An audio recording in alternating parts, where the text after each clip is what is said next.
It's time for the news with me, Benedetta Chiwandamia, but first, the headlines. Stakeholders divided over chaotic scenes at Kamuzu Mausoleum in Lilongwe. Government urges institutions to sustain digital project. And in other news, UNFPA raises concern over limited access to sexual and reproductive health information.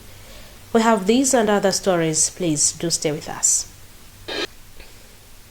In our first story, stakeholders have expressed mixed reactions to chaotic scenes that unfolded on Thursday at Kamuzu Mausoleum in Lilongwe. Police fired tear gas at Malawi Congress Party supporters who wanted to lay wreaths at the mausoleum. The incident occurred after law enforcement officers stopped the supporters from carrying party flags into the mausoleum grounds. However, as Daniel Zimba reports, some stakeholders have raised concerns over the developments.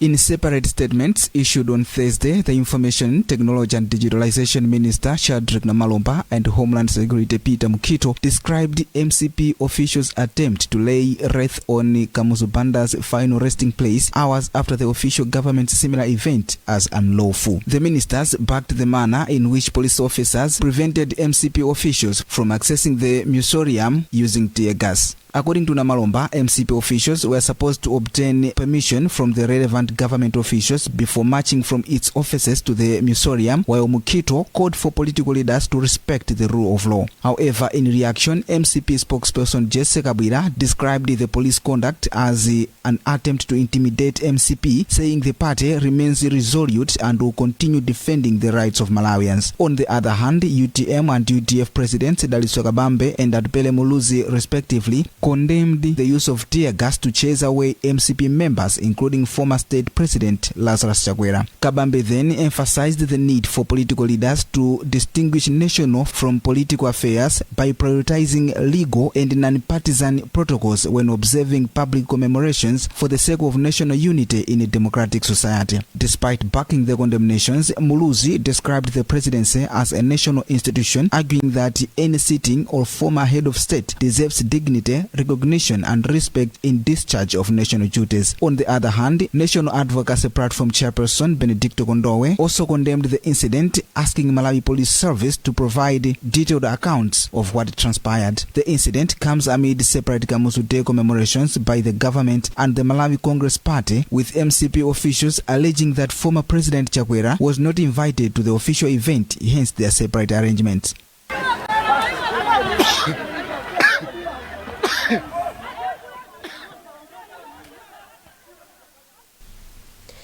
Meanwhile, former President Lazarus Chakwera has urged Malawians to embrace unity and peace as they commemorate Kamuzu Day. He made the remarks on Thursday at the Malawi Congress Party headquarters in Lilongwe during the party's commemoration of the day. The MCP event followed the government's official ceremony earlier in the morning at Kamuzu Banda Mausoleum. Jimmy Shazama reports. After government had a ceremony at Kamuzu Mausoleum in Lilongwe in the morning, the Malawi Congress Party later organized its own memorial service, saying their president Lazarus Chakwera had been denied attendance at the official event. Speaking during the event, the former leader says Kamuzu Day should remind Malawians of unity and peace. Chakwera says the country belongs to all its people and that conflict cannot build a nation. Gata Malawi, tieni tisunge umodzi wathu.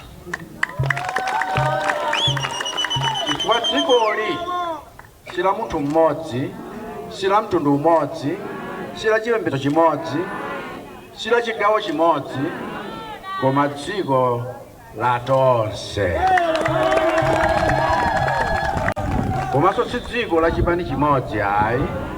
M'masiku angwazi zipani zina mmene timalandira ufulu wodzilamulira zidalipo.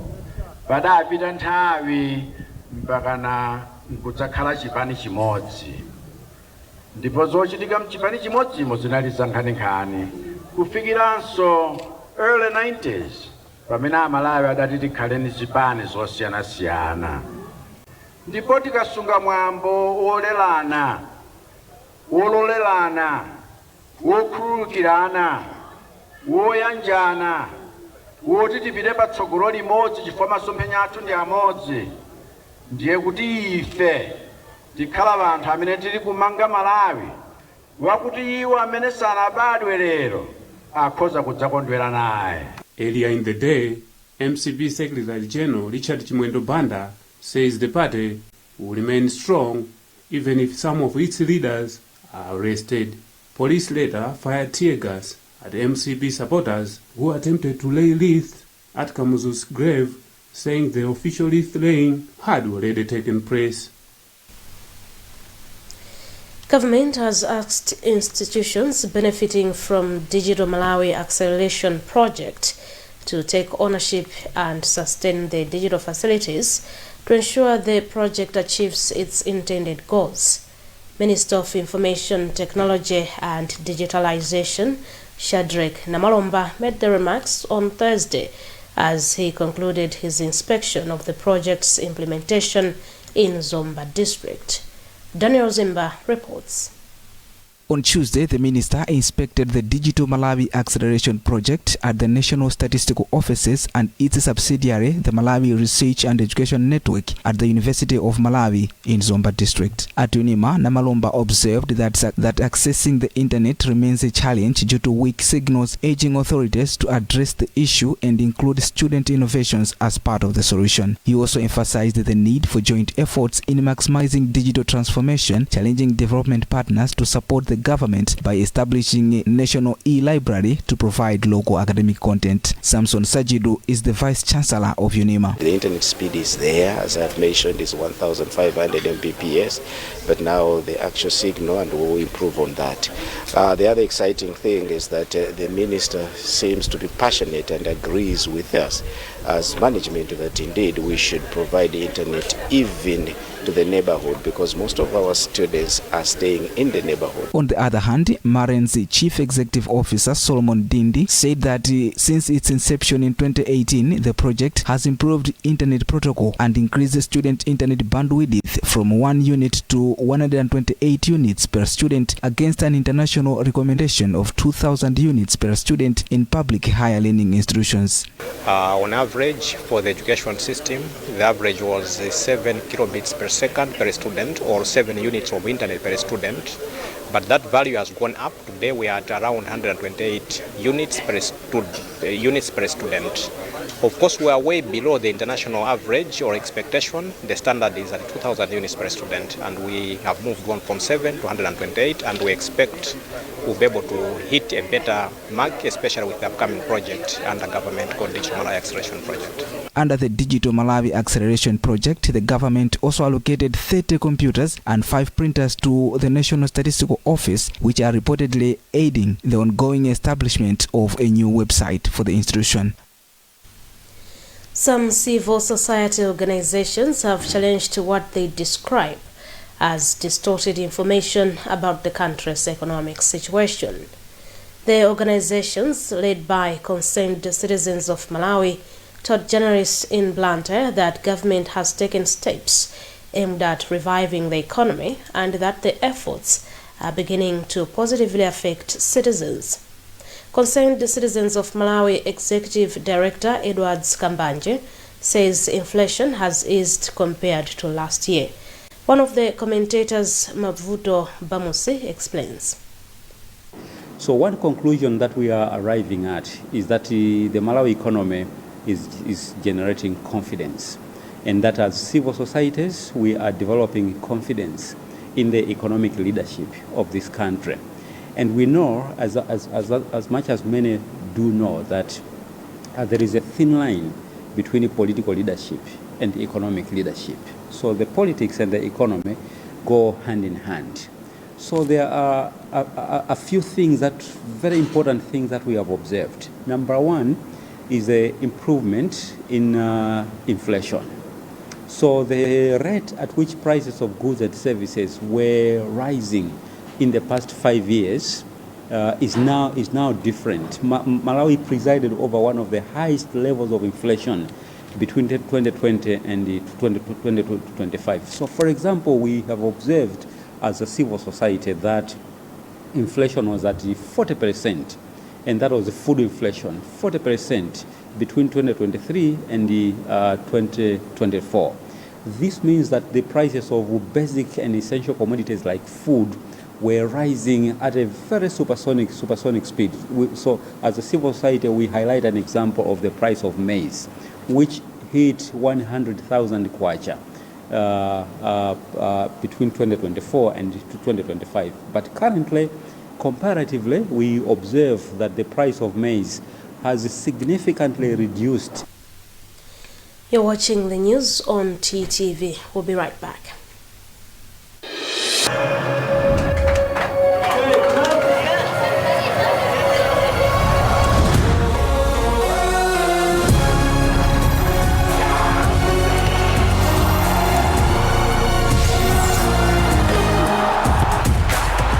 From 11 June to 19 July, everything can wait. The FIFA World Cup 2026. Catch all 104 matches on 4 dedicated channels, only on GoTV. Welcome back. Still on the news, the United Nations Population Fund, UNFPA, says access to information on sexual and reproductive health rights, as well as gender-based violence, remain a challenge in Malawi.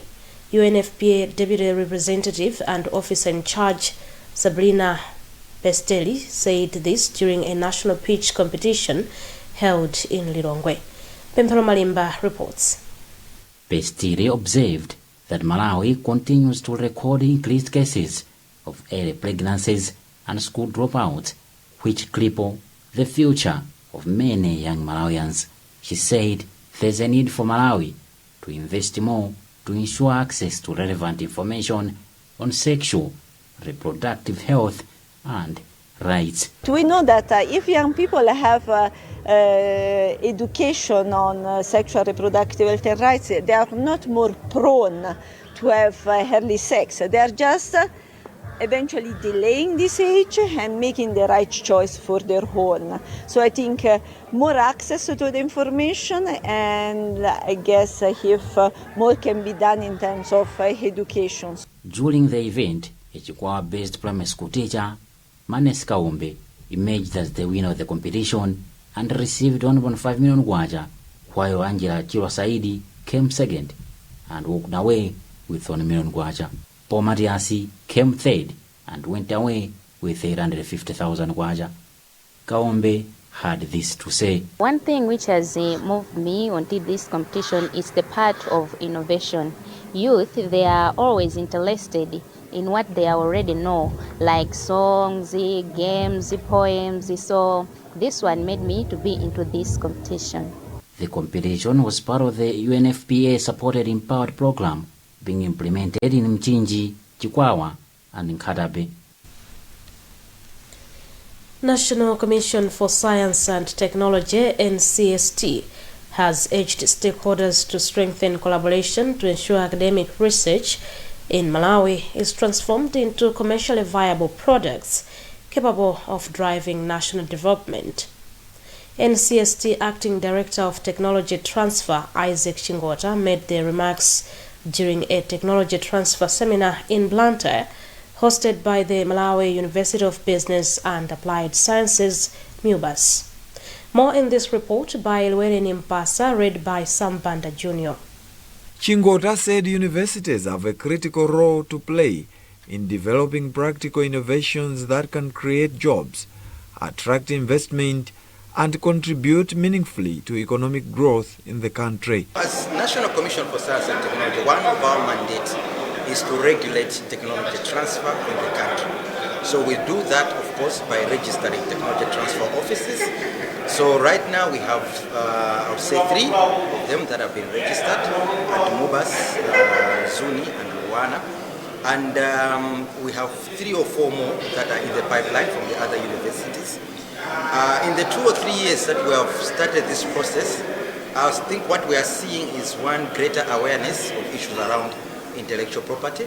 Number two, we're also seeing greater disclosures of inventions. I think for now, combined the two universities, Mobas and Zuni, over close to 40 inventions have been disclosed already from the universities. Newbas University librarian Dr. Dorothy Enea says strong intellectual property frameworks within universities are essential in protecting local innovations while promoting entrepreneurship among researchers and students. Universities are actually the home of innovations. That's where the innovations come from, and this kind of gathering, they will talk about how they can now turn the innovations into something that can make social impact.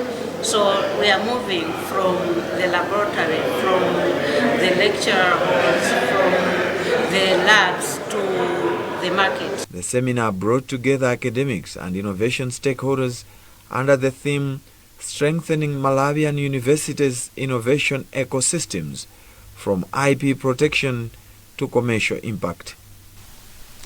Young people have called on government to create a conducive environment for the private sector to play a greater role in job creation. The call was made during a joint interface between the National Youth Council of Malawi and youth leaders in Zuzu to discuss challenges facing young people and identify possible solutions. More in this report by Debola Madea, read by Feston Malegezo. Executive Director of Malawian National Youth in Politics, Raimundo Makangani, said many young people are experiencing depression due to economic instability, among others. Makangani called for proper interventions from the government and the private sector that would propel young people to also be job creators. To say the fact, that's the truth. That's the truth on the ground. So many youth are just working as volunteers because they have the passion for it. And most of the times they are not given that incentives that can motivate them in terms of maybe to cater for their resources. So most of them indeed they are working as on a voluntary basis. NICOM Chief Executive Officer Rhoda Gadama Msomali said there are various programs aimed at addressing youth unemployment in the country. Msomali further said collaboration is a continuous process they are undertaking to ensure young people have a conducive environment for them to thrive. In everything that NICOM is doing now, we are addressing the challenge of unemployment. So every program that we have, we want to make sure that at the end of that program, there will be job creation, to make sure that the youth are being taken care of. We are trying to reduce the unemployment rate by coming up with programs that will create jobs for the youth. They should be deliberate programs. During the engagement, the youth further called for mentorship, counseling and rehabilitation programs as complementary measures to address mental health challenges among young people. Malawi Labour Force Survey of 2024 by the National Statistical Office, NSO, shows that 21.5% of youth are unemployed, with 97% of them in the informal sector. And that's the news, but before we go, the headlines once again. Stakeholders divided over chaotic scenes at Kamuzu Mausoleum in Lilongwe. Government urges institutions to sustain digital project.